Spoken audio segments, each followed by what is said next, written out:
Warriors fans, every single piece of public rumor coverage about Nikola Jokic's future has pointed in exactly one direction outside of Denver: the Lakers. A Lakers insider fired up the speculation the moment Denver traded Peyton Watson. A real prediction market has the Lakers as the only other team even listed on the board at 7% odds. Golden State appeared in absolutely none of that coverage. Not a single report, not a single insider, not a single rumor connected these two organizations in any way. And at 1:58 this afternoon, Shams Charania told the entire basketball world that the real story had been developing somewhere else entirely, away from all of that noise. Nikola Jokic has been traded from the Denver Nuggets to the Golden State Warriors. Before you scroll off, I'm telling you right now, by the end of this video, I'm going to tell you the specific reasoning Shams gave for why Golden State, a team nobody had even remotely connected to this situation, actually won this pursuit. I'm also going to tell you what Steph Curry said in a brief, emotional statement released 19 minutes later, a statement that's already being described as one of the most significant things he's ever said publicly about his own career. Stay with me all the way through this entire one. Do not click off early. Here's how it went down. Molly Karam is running First Take now, discussing the Lakers' reported interest in Jokic as background context for a segment on Denver's thinning roster, when the control room clearly interrupts with real, genuine urgency. She stops mid-sentence. We're going to Shams right now, and this is not the direction anyone was actually expecting. And they cut. Shams delivers, and this is close to a direct word-for-word transcript. I want to explain why this ended up at Golden State, because it genuinely surprised people even within Denver's own front office, who assumed the Lakers were the only realistic suitor given the public reporting. My understanding is that Golden State's front office reached out to Denver directly weeks ago, well before this became a public story anywhere, understanding that Denver's genuine uncertainty about the extension timeline, combined with their second apron roster constraints, created a real opening if the right offer materialized quietly rather than through the kind of public courtship other teams were conducting. Mike Dunleavy Jr. His staff specifically built a package around real draft compensation and expiring salary that gave Denver immediate, tangible value without requiring the kind of complex, multi-year commitment other offers reportedly involved. Once that offer was on the table, Denver moved decisively. Read that back. Reached out to Denver directly weeks ago, well before this became a public story anywhere. That is Shams revealing that Golden State's actual pursuit predates the entire public rumor cycle everyone else had been tracking. Not a reactive scramble once Jokic became available, but a genuine, quiet pursuit that started before the rest of the league even knew the situation was realistically in play. And 19 minutes later, and as I promised, Steph Curry released a brief personal statement, and the specificity here is genuinely remarkable given how rarely a superstar this accomplished speaks in language this direct about a new teammate.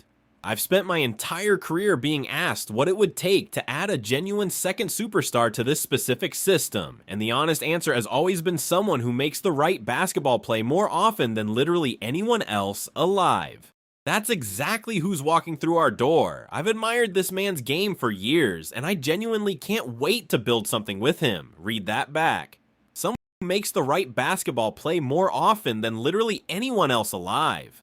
That is Curry in his own words, articulating precisely why Jokic's specific skill set fits this exact system better than almost any other superstar in the league. Not generic excitement about landing a big name, but a specific basketball-literate explanation of exactly what makes this particular fit genuinely special. Now, the whiplash, because I already know exactly what you're thinking, because it's exactly what every single national NBA analyst is thinking right now too. Every report had the Lakers. Nobody had Golden State anywhere in this conversation. How does a team that wasn't even mentioned in a single piece of public speculation end up actually winning this? And here's the honest answer, and it requires understanding something genuinely important about how the very biggest trades in this league actually get built behind the scenes, as opposed to how they get reported publicly in real time. The teams generating the most visible speculation are frequently the ones engaging through traceable, leak-prone channels, agents talking to reporters, executives making public comments that get picked up and amplified, insiders connecting dots based on roster fit that seems obvious from the outside. Golden State's specific approach here was deliberately, genuinely quiet from the very beginning, built on a direct relationship between front offices rather than a series of public overtures that inevitably become national storylines. That is precisely why the entire basketball media apparatus was watching one team while Golden State had already done the actual substantive work with Denver weeks earlier. Stay with me. Because once you understand exactly why Jokic's specific game fits precisely what this dynasty-era roster has been missing since its own championship peak, this stops looking like a surprising outcome and starts looking like the single most quietly logical fit hiding in plain sight the entire time everyone else was looking somewhere else. 3 reasons Shams was this confident. Reason 3 is where the reveal lands. Reason number 1, Golden State's entire championship era has been built on a very specific offensive philosophy: constant ball movement, off-ball relocation, and a genuine hub who can facilitate that motion at an elite level rather than simply demanding isolation touches. Jokic is not just a great player who happens to be walking into this system. He is, by a wide margin, the single best passing big man in the history of the sport, a player whose entire game is built around exactly the kind of read and react connective playmaking that Kerr's system has always specifically valued above almost any other skill. This isn't a talent upgrade being forced into an existing system. This is arguably the single most perfect stylistic marriage available anywhere in the league for a player of Jokic's specific caliber. Reason number 2. And this is the tactical detail specific to why Kerr's coaching staff reportedly views this pairing as genuinely transformative rather than simply an accumulation of star power. Jokic's specific ability to operate dribble handoff actions from the elbow, reading cutters, and relocating shooters in real time rather than requiring a called play is precisely the mechanism that has always unlocked Curry's own historic shooting gravity at its absolute highest level. Golden State has never actually had a genuine offensive hub at center capable of running exactly this kind of action at an elite level, not even during the championship years. Which means this pairing doesn't simply add talent, it completes a specific tactical vision this coaching staff has been chasing for the better part of a decade. And before I get to reason 3, because reason 3 is the specific timeline detail Shams described, talk to me in the comments. Warriors fans, real question. Does the fact that Jokic didn't choose to leave Denver and now walks into a completely unexpected new home nobody predicted change how you feel about celebrating this addition? Or does landing the single best offensive player alive simply override every other consideration? Go. Reason number 3, the timeline. Ready? Reached out to Denver directly weeks ago, well before this became a public story anywhere. Read that back. This is genuinely remarkable, sophisticated front office foresight, an organization identifying a real, unpredictable opportunity and moving on it privately, weeks before the rest of the league even understood the situation was realistically in play. When an insider can establish that a front office's pursuit predates the moment most of the basketball world even started speculating about this outcome, that specific verifiable sequencing confirms genuine, deep sourcing into private front office conversations, not a reporter simply connecting obvious dots after news already broke elsewhere. Now, the skeptic, Stephen A. Smith, predictably found this genuinely difficult to process on air. Nobody had Golden State in this conversation. Not one insider, not one report. And you're telling me they beat out the Lakers, who've been reportedly circling this for months? I need to actually see the details of this trade before I believe Golden State somehow won a race nobody even knew they were running. And listen, Stephen A. Is skepticism about a team completely absent from public reporting suddenly winning a pursuit this significant deserves genuine, serious consideration rather than automatic dismissal, especially given how confidently other reports had positioned the Lakers as the presumptive frontrunner for months. But here's the counter, and it's specifically about why quiet, private conviction from a genuinely disciplined front office often beats loud, public competition in exactly these situations.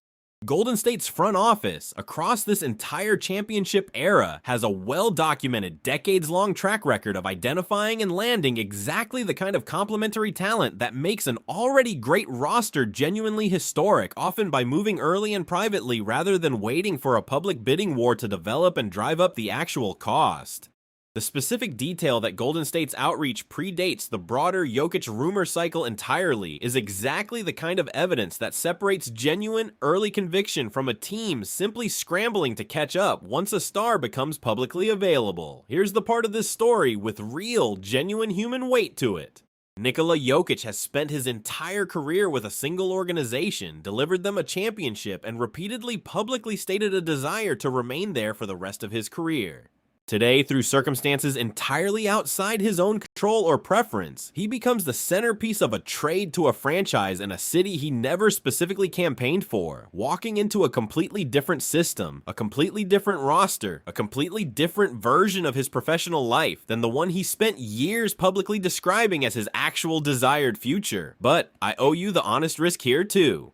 Jokic did not choose Golden State any more than he chose to leave Denver in the first place. He's now walking into a genuinely demanding, high-pressure championship culture with real, specific expectations attached immediately in a city and an organization he had no advanced role in selecting, and how he actually processes that lack of agency over his own career trajectory remains a real, legitimately open question that no amount of tactical fit analysis can fully answer in advance. Let's talk about the specific extension mechanics here, because I think it's genuinely worth understanding what this means for Golden State's actual long-term planning. Jokic's current deal runs through this coming season with a $62. $8 million player option for the year after, meaning Golden State inherits exactly the same extension uncertainty Denver was managing, just with an entirely fresh relationship, and, if Curry's own statement is any indication, genuine mutual professional admiration that predates this trade by years, even if the two have never actually shared a locker room before now. Let's also spend real time on what Draymond Green's own specific reaction to this pairing suggests, because I think it deserves attention separate from Curry's own statement. Draymond has spent years publicly discussing his own admiration for exactly the kind of cerebral, connective basketball IQ that Jokic has built his career around, frequently citing him in prior media appearances and podcast conversations as one of the players whose game he genuinely studies and respects most across the entire league.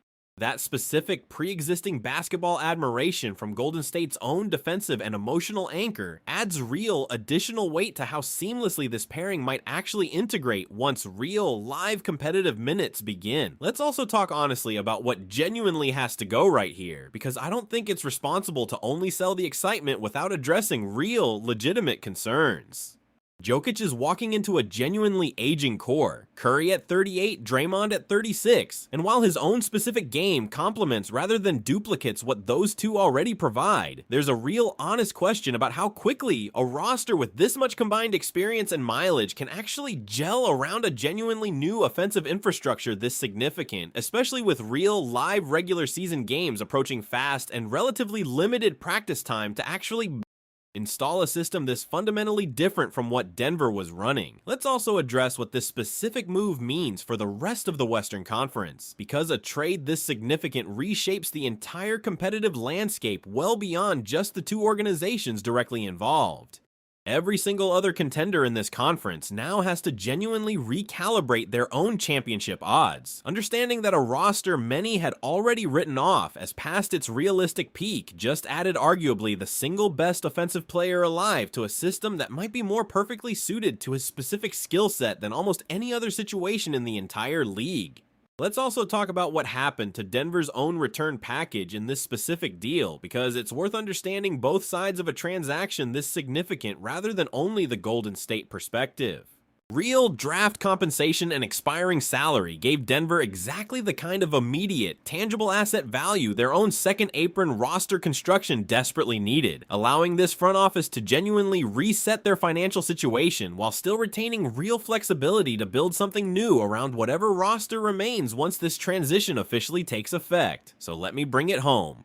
Nikola Jokic to the Warriors matters because his specific playmaking gifts complete an offensive system this dynasty-era roster has been chasing for the better part of a decade, because Golden State's quiet early pursuit confirms genuine, deliberate front office conviction rather than a reactive scramble, and because Shams' specific timeline explanation confirms real, deep sourcing into exactly how this deal actually came together, while the rest of the league was watching a completely Different team. Curry's own detailed personal statement is the receipt that this pairing carries genuine substance well beyond pure roster theory. Now here's what I'm watching next, and this is the next video, so hit subscribe. If Jokic lands in the Bay, the very next question is exactly what Denver actually received in return, and how quickly Kerr's staff can realistically install a genuinely new offensive infrastructure before the regular season actually begins.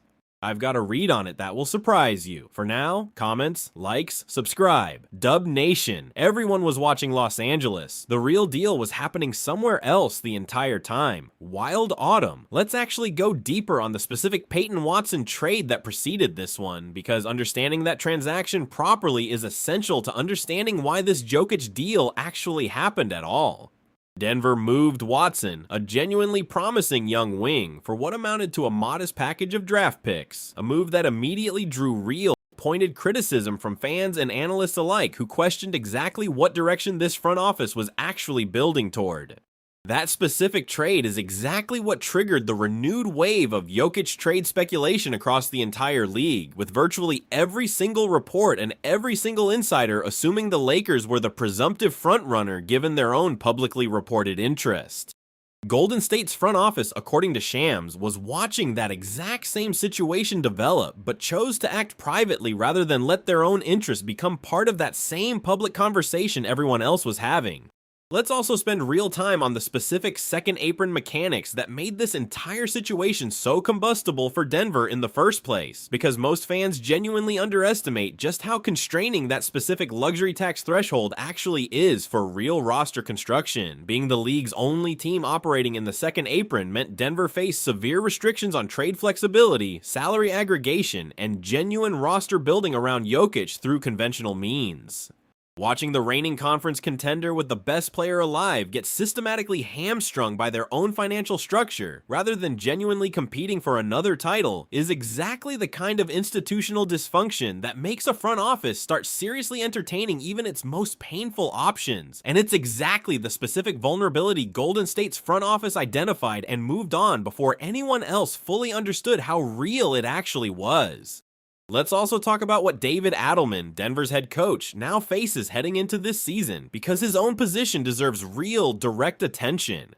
Adelman inherited this job under genuinely difficult circumstances just months ago, and losing both Watson and now Jokic within the same single offseason represents about as difficult a coaching mandate as exists anywhere in professional sports. Rebuilding an entire team identity around whatever roster remains, with real, immediate pressure to still field a competitive product despite losing the single most important player in franchise history within one calendar year. Let's also address the real financial complexity of actually structuring a trade this significant, because it's worth spelling out in more technical detail than most initial coverage bothered to provide. Moving a contract of Jokic's magnitude, even with only one guaranteed year remaining, requires real, careful salary matching given the exact restrictions Denver's second apron status imposed on any outgoing deal. The specific package Golden State had to construct almost certainly required attaching genuine, significant matching salary alongside whatever draft compensation actually changed hands, meaning this wasn't simply a matter of offering picks and receiving a superstar in return. It required real, meaningful roster sacrifice on Golden State's end as well. Let's also talk about the specific historical context of superstar trades involving a player this genuinely unwilling to leave, because it matters for setting realistic expectations about how this transition actually unfolds on the floor. Superstar trades involving real, documented reluctance from the player himself carry genuine integration risk that shouldn't be assumed away simply because the on-paper talent fit looks this obviously elite from the outside. Jokic is walking into a completely new system with completely new teammates under circumstances he never actually chose for himself, and that specific emotional reality takes real time to fully process, regardless of how professionally any individual player might handle it in public. Let's also spend a moment on what Mike Dunleavy Jr.'s specific approach here suggests about how this front office actually operates at the highest level of team building strategy.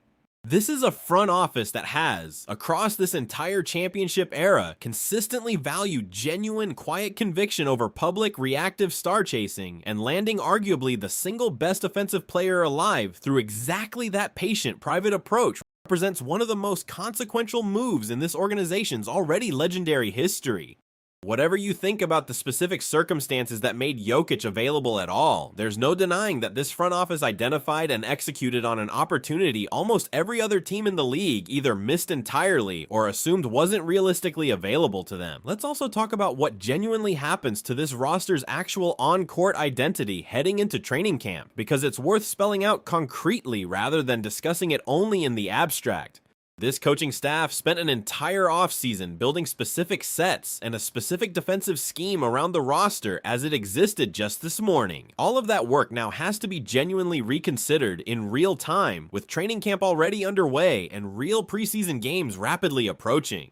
That's not a criticism of the trade itself. Landing a player this talented is worth real disruption, but it is a genuine, practical challenge this staff now has to solve on an extremely compressed timeline. Let's also address the honest question of what this means for the rest of the league's competitive hierarchy, because a trade this significant doesn't happen in a vacuum separate from every other roster around the NBA.